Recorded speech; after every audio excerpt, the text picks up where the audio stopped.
rubinetto della benzina e poi finalmente arriveremo ai carburatori.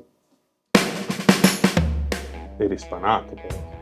Benvenuti a una nuova puntata della serie Ma la sistemiamo. Io sono Phil, dietro la camera c'è Perex e oggi abbiamo deciso, dopo oltre un anno, di ritirare fuori questa bellezza degli anni 90 per continuare i lavori che erano stati messi in sospeso oltre un anno fa. E oggi vedremo la rubinetteria della benzina, i tubi benzina e speriamo di riuscire a fare una prova di accensione. Procediamo col disassemblare questo vetusto rubinetto. Il filtro mi sembra in buone condizioni, la guarnizione non... Deve essere in buone condizioni perché non ne abbiamo un altro. Ok. La guarnizione invece non si può dire lo stesso della guarnizione. La parte interna, come potete vedere, è piena di residui. Procediamo con l'apertura della membrana, che è quella della depressione per poter far fluire la benzina.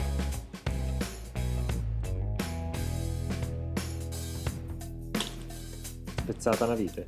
No, sono stato bravo. Grande. Un po' meno bravo. Blocco Questa membranina, se è quella membranina lì, ma sembrerebbe anche bellino dentro, bisogna capire perché non giri. Continuiamo lo smontaggio.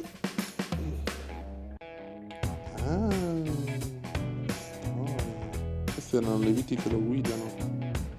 Ma sai che ti dirò, Perex? A me non sembra messo male. Perché cazzo non girava? Non ne ho la più pallida idea. Ma ce ne fregheremo altamente. Adesso io devo riuscire a togliere questo qui. Sì. Che sembra un parolio, ma potrebbe anche essere qualsiasi altra cosa, non avendo mai smontato un rubinetto da benzina.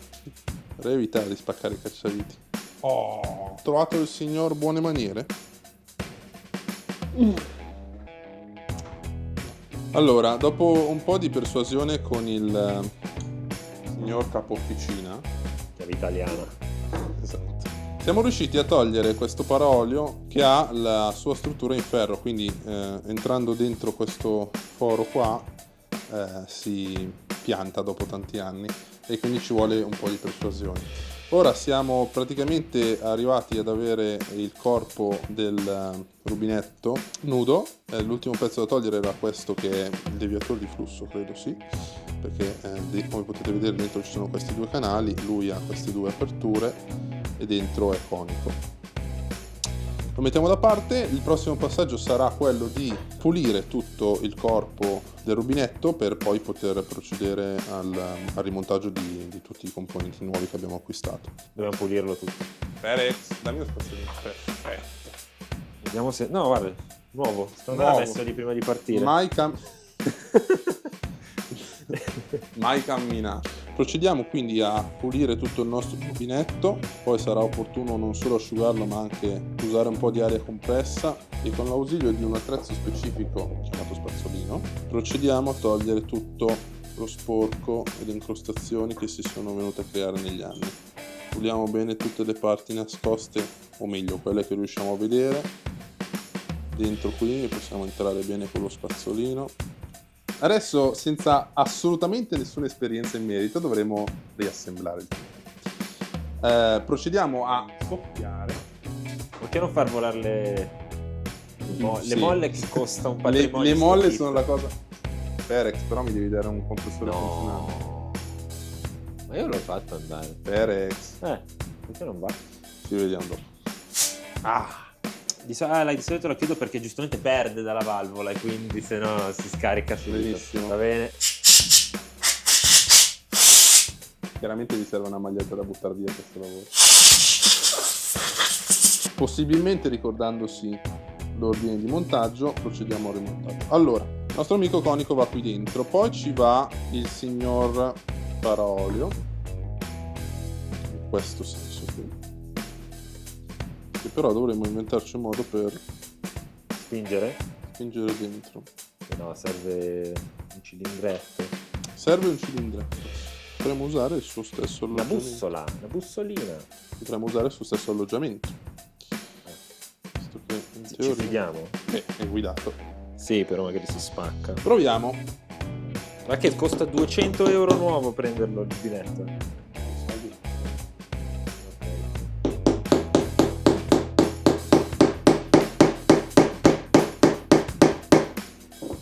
giustamente ci chiamiamo Spannoficina. Direi di no. Perché? Da prendere le bussole.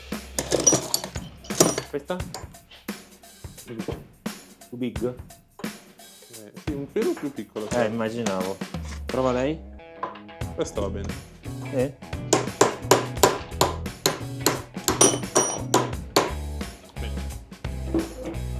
Bene, io vorrei essere in grado di dirvi quanto dovete infilare dentro questo parolio, ma non lo so, quindi io mi sono limitato a metterlo sul filo della battuta e spero vada bene.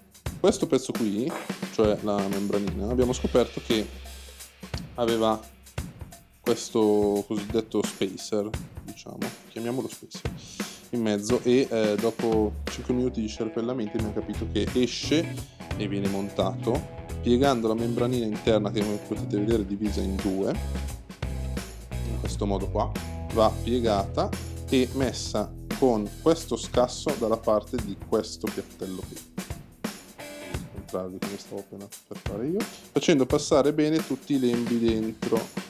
Per il resto non ci sono altre indicazioni di montaggio per questo, fortunatamente, che già così è abbastanza difficile. Ok, adesso direi che possiamo procedere a rimontare il nostro comando, diciamo, del rubinetto con la sua mollettina che va qui. Allora, lo infiliamo dentro, chiaramente lo spillo va infilato dentro al foro centrale della parte in plastica interna. Così. E va spinto bene dentro. Potete mettere le vitine e riutilizzate le vitine che c'erano prima. Perfetto. Per verificare il funzionamento possiamo guardare dentro questi due fori qua mentre giriamo, non con queste pinze, voi prendetene un paio adatte. Dentro qua, se tu giri, teoricamente vedi che si muove in questo modo qua. Allora, come potete vedere, qui abbiamo il filtro del carburante che va dentro il serbatoio e ha due canali, e quando noi posizioniamo su reserve oppure su on cambia il canale dal quale viene pescato. Quello che voi dovete controllare è che quando mettete su on deve essere aperto il canale sinistro, guardando il rubinetto in questa posizione qua, quindi come è in questo momento. Una volta che avete fatto questa verifica potete procedere a rimontare il vostro galleggiante, la guarnizione nuova, mandandola bene in battuta, e la vostra membranina. Qua mettiamo la nostra mollettina, questo anche qui la sua sede per la mollettina, tenendolo fermo con il ditone, perché il primo dito della mano si chiama ditone, e chiaramente ogni operazione di ripristino che si rispetti avanza dei particolari. È arrivato il momento adesso di rimontare il nostro bel rubinetto sul serbatoio. Cosa stai facendo? Sto rimediando le tue cazzate, pulendo il filetto nella maniera in cui non va pulito il filetto. Perché cos'è che blocca la vite? La tancherite, che non è la cosa più molle a questo mondo, e sembra che io stia lavorando il cemento. Per far capire quanto sia ostica, questo era la vite di prima e si è spezzata. Allora, adesso abbiamo il nostro serbatoio, il nostro rubinetto revisionato, e se vi ricordate le rondelline che non sapevamo quale fosse la loro funzione nel kit, è questa, quindi quella di fare da rondellina di plastica per le viti che tengono il rubinetto sul serbatoio. Perfetto. Procediamo a inserire il rubinetto con la parte dei tubi verso l'interno dove c'è questo scavo qua. La coppia di serraggio corretta è quella che vi viene in quel momento. In questo modo abbiamo concluso il restauro del serbatoio. Ci abbiamo messo un anno e mezzo, ma sono dettagli questi. A parte che bisogna vedere se funziona. No, il restauro è concluso, poi il funzionamento è un altro ambito. Ah, certo. A parte gli scherzi, non stringete eccessivamente perché le rondelle di plastica non hanno un'enorme tinta. Adesso procediamo a togliere tutto questo di mezzo, perché dobbiamo lavorare sulla moto per sostituire le tubazioni della benzina. Bene, possiamo iniziare a mettere le mani su questa bambina degli anni 90. Ok, come potete vedere abbiamo dovuto smontare qualche pezzo della carenatura perché il nostro problema è che non abbiamo accesso ai tubi che dal serbatoio vanno ai carburatori. Ce ne sono due, uno per ogni coppia di carburatori, e praticamente stanno dietro ai carburatori esattamente dove va il filtro.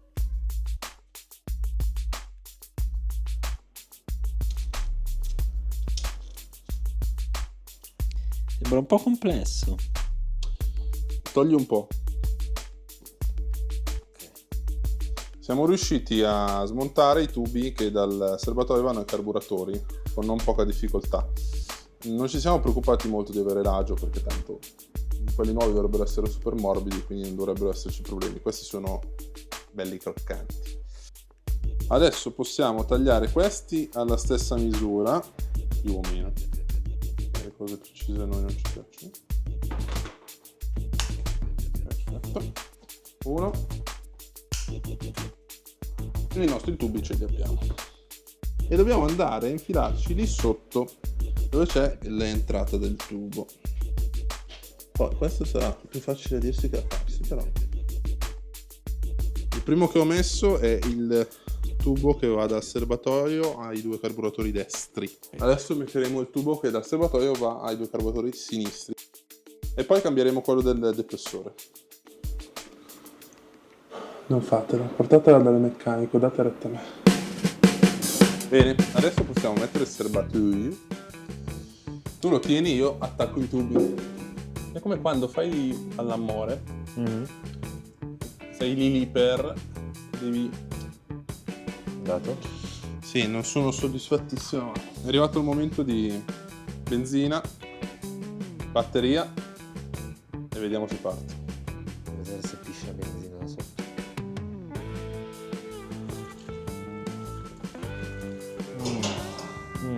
Benza fatta. Profumino. Questa batteria sicuramente avrà raggiunto i voltaggi necessari. Sì, indubbiamente. È a 13, quindi no. Usiamo l'altra, amico. Usiamo l'altro, va bene. Va bene. Serviranno dei dadi. E se la attacchiamo con i cavi? Ci sto pensando. Proviamo i cavi. Esatto. Bello di girare con una macchina che è una mezza officina. Cose da non fare. Ma prima di fare sta roba non dovevamo mettere il goccino d'olio nei cilindri? No, ho già detto di no. Basta? Basta. Grippiamo tutto? Grippiamo tutto. Non ha abbastanza spunto? Non ha un motorino, non ha un allarme, no. Collegate questo.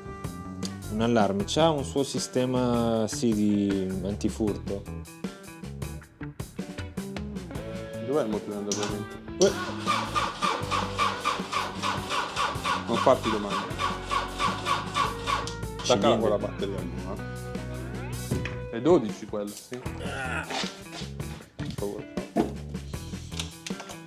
fatto tutto in casa.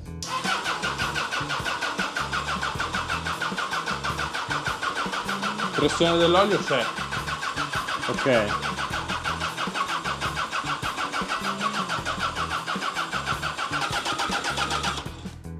Se non arrivasse? Benzina? Mm-hmm. Tutto può essere. Però ha cambiato suono dall'inizio, Niente, Perex. C'è da rimandare, bisogna prendere l'etere. Tu dici che con l'etere va. Beh, con l'etere sicuramente parte. Poi bisogna vedere se sta accesa quando smetti di spruzzarlo. O non ha corrente, o non ha benzina, o non ha compressione. Compressione dovrebbe avercela, siamo quasi certi che ce l'abbia. Corrente dovrebbe avercela. La cosa più probabile è che non gli arrivi benzina. Però io sento benzina, quindi adesso non so se erano quelle goccettine che sono cadute, però mi sembra di sentire benzina. Detto questo, andiamo a mangiare.